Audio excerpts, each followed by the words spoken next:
तो क्या हमको देखना था बेसिक नेचर ऑफ एमीन। ठीक, बताओ ये जो एमीन हो ना, एमीन वो किसका डेरिवेटिव कंपाउंड होता है? अमोनिया का। मतलब अमोनिया से हमको क्या मिलता है? एमीन मिलता है। अमोनिया का फार्मूला मान लो हो गया NH3। इनके पास है लोन पेयर ऑफ इलेक्ट्रॉन। अगर इसमें से हम एक H निकाल दें तो ये बन गया NH2। हाँ, इनका एक बॉन्ड हो गया खाली।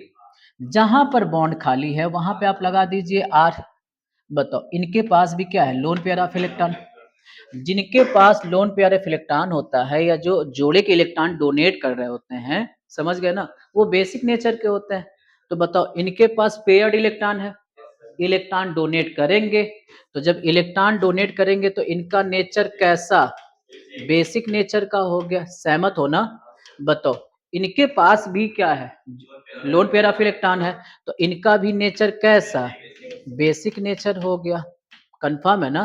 तो बेसिक नेचर क्यों आ रहा है? पेयर्ड इलेक्ट्रॉन की अवेलेबिलिटी के वजह से आ रहा है।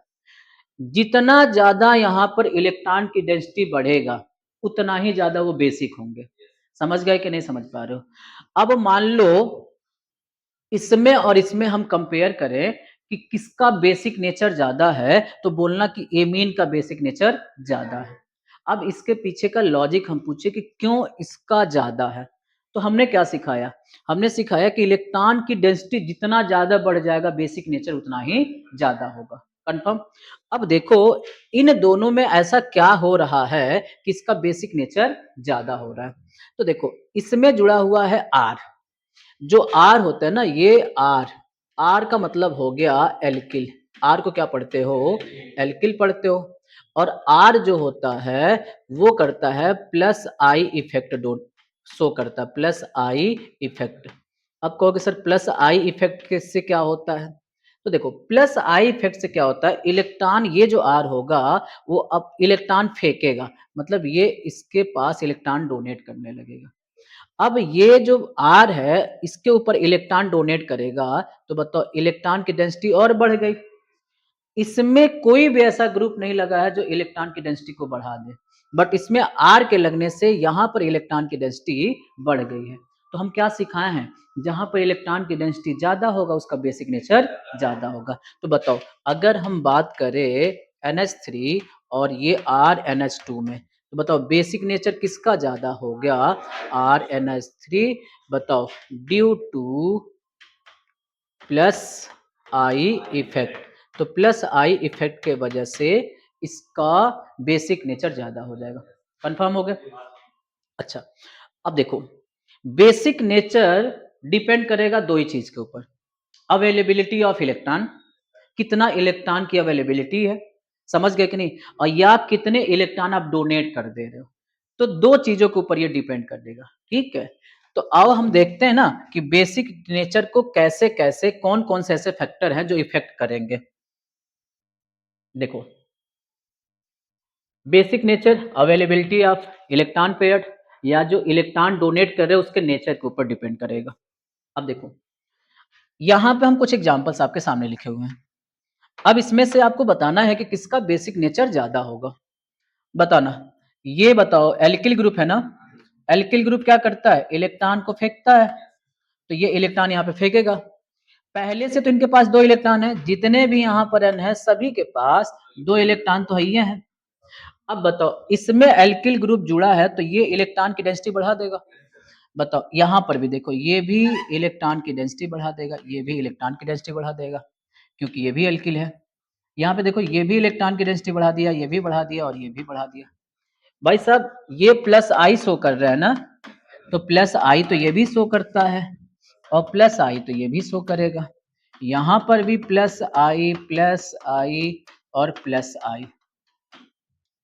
क्या एक चीज फील कर पा रहे हो? बताओगे सबसे ज्यादा इलेक्ट्रॉन की डेंसिटी तीनों में कहां बढ़ा है? अरे वाह, तीसरे वाले एग्जांपल में ना। अब हम क्या सिखाएं कि जहां पर इलेक्ट्रॉन की डेंसिटी सबसे ज्यादा होगा वही सबसे ज्यादा बेसिक नेचर का हो गया। तो सबसे ज्यादा इलेक्ट्रॉन की डेंसिटी तीसरे पे हुआ है।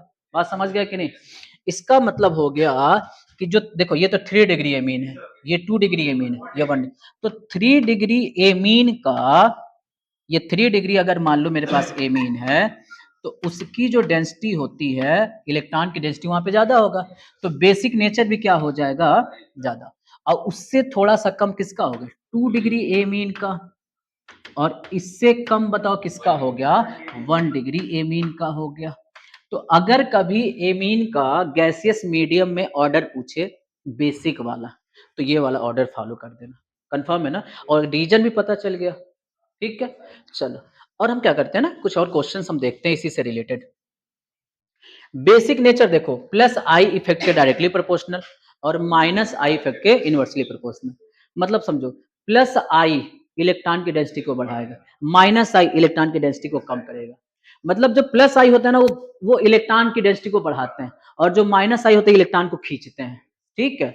तो अब देखो, मेरे पास यहां पर एक एग्जाम्पल है, ठीक, और आपको देखना है कि इन चारों में से कौन सबसे ज्यादा बेसिक नेचर का होगा। तो क्या करो ना भाई साहब, सबसे पहले देखो यहाँ पे कौन सा इफेक्ट लगेगा, प्लस आई, और यहाँ पे भी देखोगे ये भी क्या लगेगा, प्लस आई लगेगा, ठीक है। यहाँ पर एल्किल है या नहीं है, तो इसका मतलब यहाँ पे जो आई इफेक्ट है वो क्या है, जीरो है, कोई लगाने वाला है नहीं आई इफेक्ट को। और यहाँ पे ये देखो फ्लोरीन है ना, तो ये आ जाएगा माइनस आई इफेक्ट। बताओ, हम क्या बताए हैं कि जहां प्लस आई ज्यादा है, मतलब एक समझो कि प्लस आई के आने से बेसिक नेचर बढ़ जाएगा, और माइनस आई के आने से बेसिक नेचर कम हो जाएगा। तो हम तो कंफर्म हो गए कि जो चौथा वाला है वो सबसे कम होगा। कंफर्म हो कि नहीं है, क्योंकि माइनस आई इफेक्ट है, ये कम कर देगा, और क्योंकि ये क्या करेगा, इलेक्ट्रॉन को अपने तरफ खींचने लगेगा। समझ गए कि नहीं। अब एक बात बताओ, अब एक बात हमको बताओ, इन दोनों में हम कंफर्म है कि इन चारों में से ये जो दोनों होंगे वो ज्यादा होंगे, लेकिन अब इन दोनों में से ज्यादा कौन होगा। तो सबसे पहले देखो कहां पर आई इफेक्ट ज्यादा लग रहा है, तो देखोगे यहां पर सिर्फ ये, और यहां पे देखा जाए तो ये फेंकेगा, और यहां से भी फेंका जाएगा। तो बताओगे इलेक्ट्रॉन की डेंसिटी की बढ़ने की संभावना यहां ज्यादा है कि यहां ज्यादा है, मतलब ये दूसरे वाले एग्जाम्पल में सबसे ज्यादा इलेक्ट्रॉन की डेंसिटी होगी। उसके बाद ये भी फेंकने वाला है ना, तो ये लेकिन थोड़ा सा कम हो गया, और उसके बाद तब ये बताओ क्या हो गया, तीसरा हो गया, और चौथा जो होगा वो सबसे कम हो गया। क्या ये बात सबको समझ में आ रही है कि नहीं आ रही है, हाँ बोलोगे नहीं ना।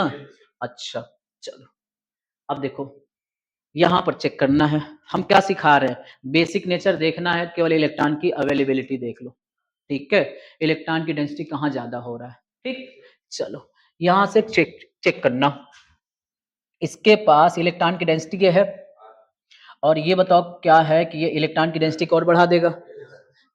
यहां पर देखा जाए तो देखो यहाँ पे जोड़े के इलेक्ट्रॉन तो है ये है, लेकिन ये लोन पेयर, सिंगल और डबल, रेजोनेंस लग गया, रेजोनेंस लग जाएगा, तो ये जो जोड़े का इलेक्ट्रॉन है ये वाला, ये तो इधर की तरफ शिफ्ट होने लग जाएगा।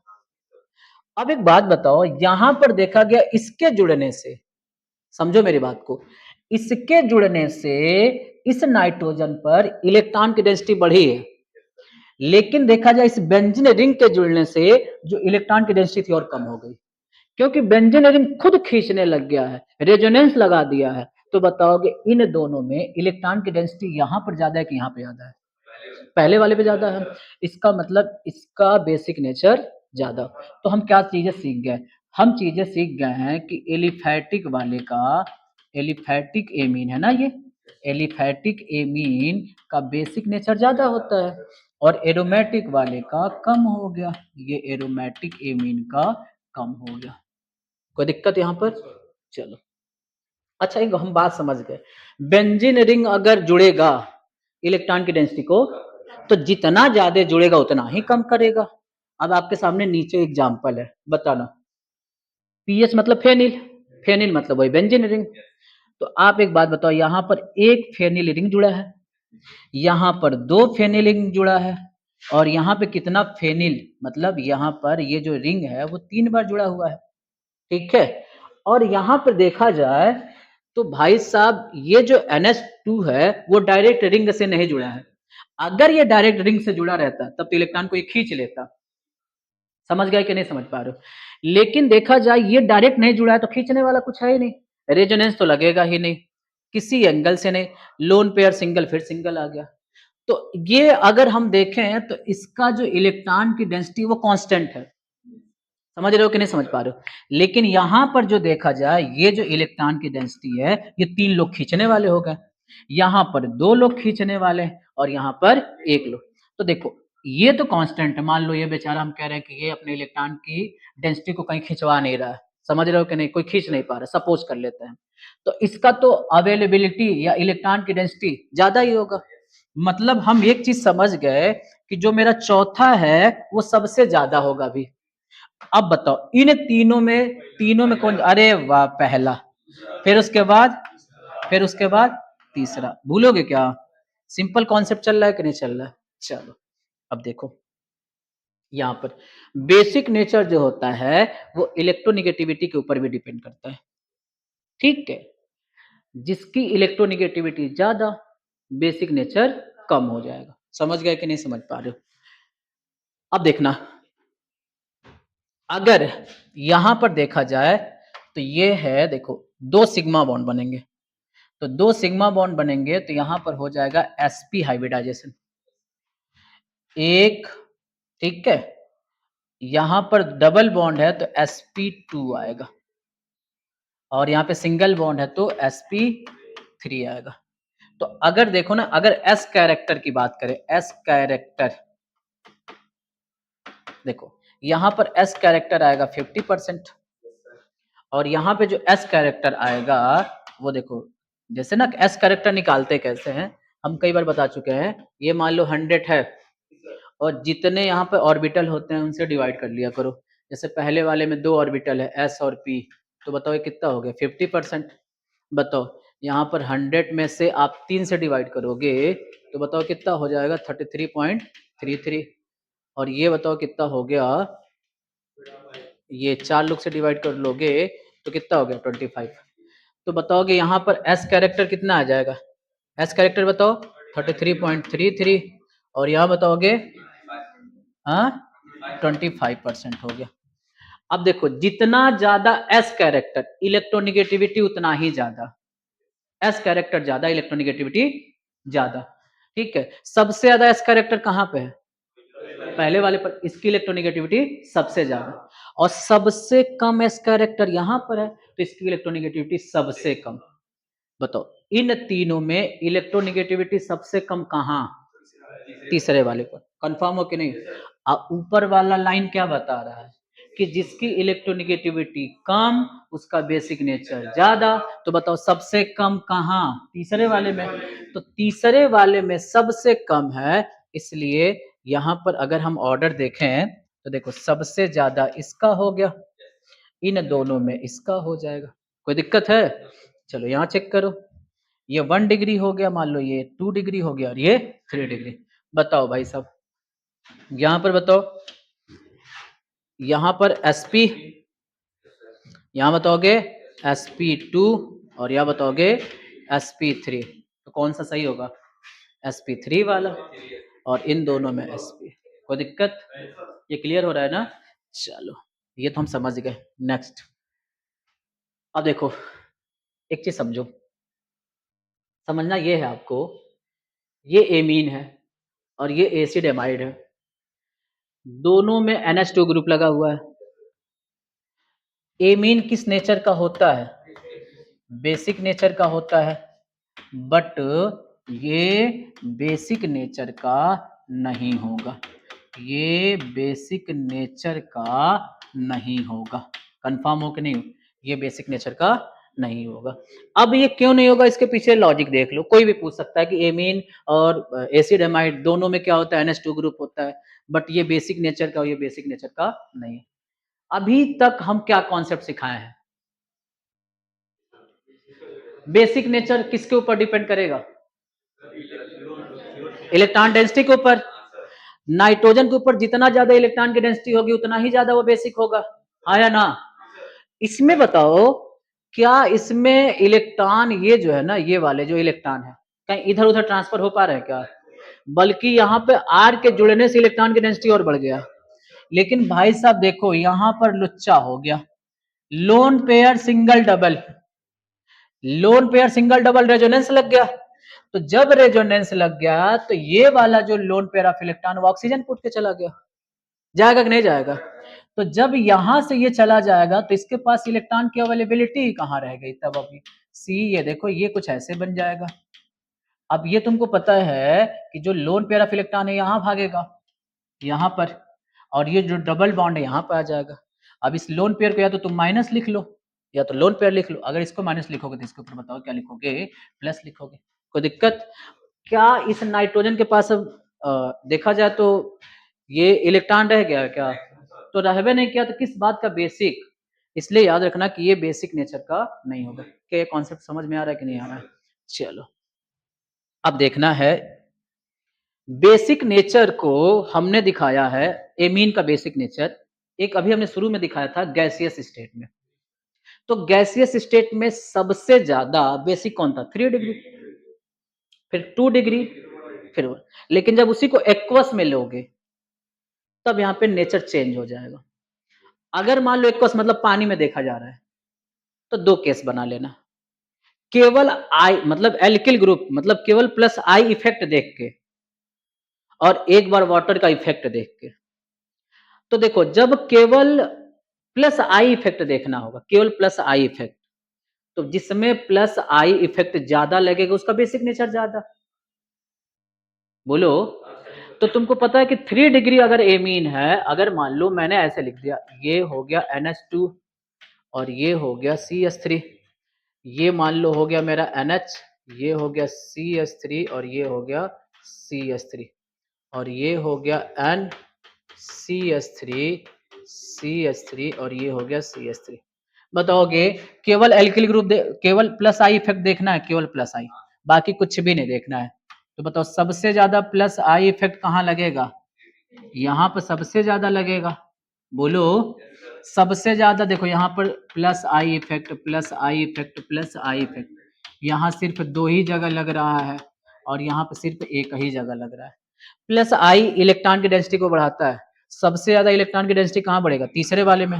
तो हम कंफर्म हो गए कि 3 डिग्री वाला ज्यादा होगा, इससे कम 2 डिग्री वाला। ये कब कब? जब केवल प्लस आई देखना है। लेकिन जब हम क्या करेंगे, वाटर का इफेक्ट देखेंगे, तब स्टेरिक हिंडेंस देखना पड़ेगा। समझ गए कि नहीं? स्टेरिक हिंडेंस मतलब बांधा, ठीक है, जो जितना आसानी से H प्लस, ठीक है, ले लेगा H प्लस। समझ गए कि नहीं? जो जितना आसानी से H प्लस ले लेगा, ठीक है, उतना ही बढ़िया वो बेसिक नेचर का होगा। तो अब एक बात बताओ, बताना आपको ये है कि मान लो मेरे पास है ये CH3 और ये हो गया मान लो NH2 ग्रुप, ठीक है। जब इसको आप वाटर में रिलीज करेंगे, वाटर में इसको मतलब आप क्या करेंगे, इसको मिलाएंगे वाटर में H2O, तो एक बात बताओ, इसके पास होता है लोन पेयर ऑफ इलेक्ट्रॉन, और वाटर क्या देता है? वाटर देता है H प्लस और OH माइनस। बताओगे इसके पास लोन पेयर ऑफ इलेक्ट्रॉन है और ये प्लस लग गया मतलब इलेक्ट्रॉन की कमी है। तो बताओगे अगर वाटर में इसको आप मिलाओगे तो एक बात बताओ, वाटर का कौन सा पार्ट इनसे जुड़ेगा? H प्लस की OH माइनस? H प्लस, क्योंकि इसी के पास इलेक्ट्रॉन की कमी है। तो एक चीज हम समझ गए कि ये वाला चीज इस पे आके जुड़ जाएगा।